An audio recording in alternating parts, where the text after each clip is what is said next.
Perkenalkan, nama saya Rutmati Panjaitan dengan NIM C0 dan 0230022 dari Prodi Perpajakan kelas G.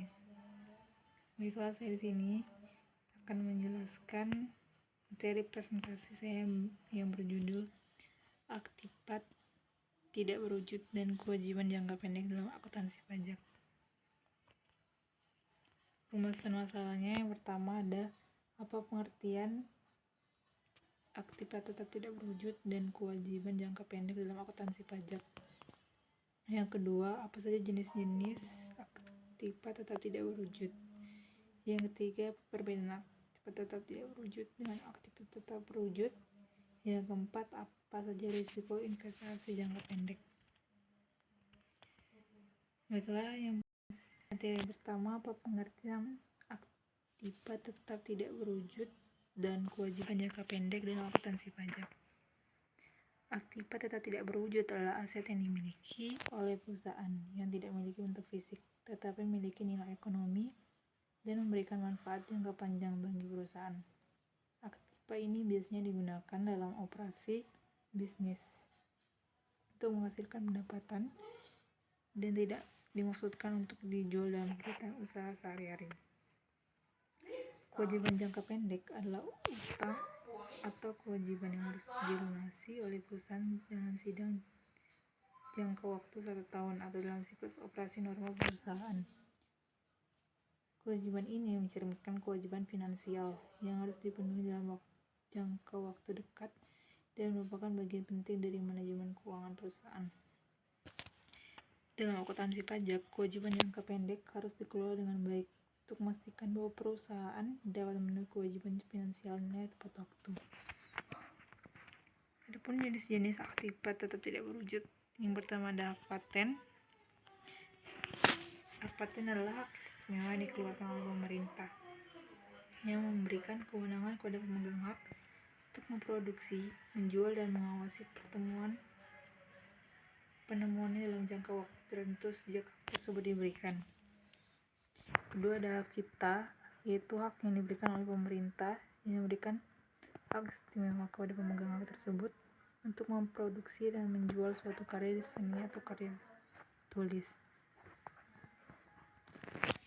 Selanjutnya ada hak monopoli atau adalah perjanjian kontrak antara pemberi hak monopoli dengan penerima hak monopoli tersebut. Dalam perjanjian tersebut, franchisor memberikan hak kepada franchise untuk menjual produk tersebut tertentu atau untuk memberikan suatu jasa tertentu, biasanya dalam suatu wilayah tertentu. Selanjutnya ada hak merek dagang. Merek dagang atau nama dagang adalah kata, rangkaian kata, logo, atau simbol yang membedakan atau memberi identitas suatu perusahaan tertentu atau produk tertentu. Selanjutnya ada leasehold, adalah hak penyewa untuk menggunakan aktipat tetap dalam suatu perjanjian sewa-menyewa. Prinsip akuntansi dasar untuk aktipat tak berwujud.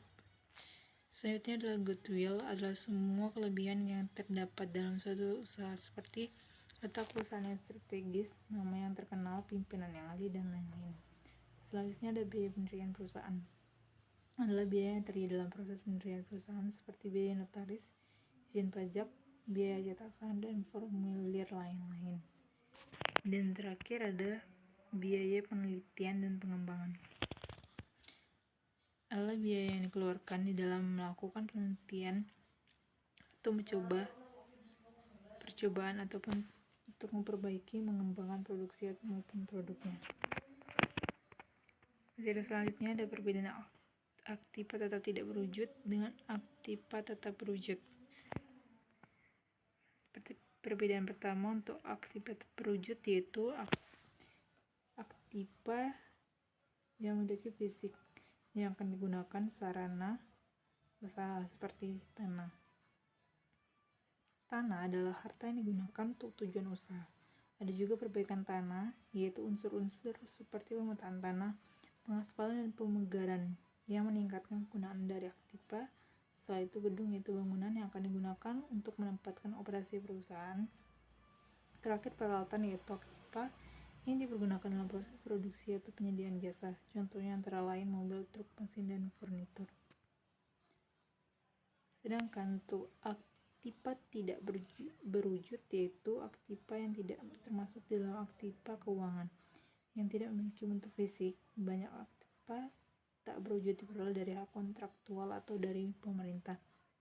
Satu contoh yang sangat terkenal dari aktiva tidak berwujud adalah hak untuk mengoperasikan taksi di suatu kota metropolitan seperti New York. Walaupun hak tersebut dapat dibuktikan dengan suatu objek fisik, yaitu melalui taksi, namun sebenarnya hak legal itulah yang justru berharga. Risiko investasi jangka pendek. Yang pertama ada risiko pasar. Risiko pasar dalam investasi jangka pendek terkait fluktuasi harga atau nilai investasi dengan cepat. Yang kedua ada likuiditas, kendala dalam penjualan atau perdagangan beberapa instrumen investasi jangka pendek dapat menjadi salah satu risiko likuiditas yang merugikan bagi investor. Yang ketiga ada nilai dan inflasi. Walaupun ada sejumlah inflasi yang harus dihadapi dalam jangka pendek, sekaligus jumlah suku bunga yang dihadapi dalam peminjaman jangka panjang. Yang keempat, dalam risiko ini ada suku bunga. Bagaimanapun pembiayaan supply berusaha sekuat mungkin menghormati permohonan dari lektor yang mengusulkan perubahan mendasar seputar peminjaman yang berfokus pada utang atau suku bunga. Yang terakhir dari risiko ini yaitu risiko kredit. Dalam kemampuan pembayaran, apabila hutang pajak yang diambil berbentuk utang, khususnya obligasi korporasi. Adapun risiko utama yang ada dalam berbisnis berharta muan tanpa batas bervariasi dalam kredit adalah pembayaran di amukan pasar. Baiklah, sekian pemaparan materi presentasi pada hari ini. Saya ucapkan terima kasih.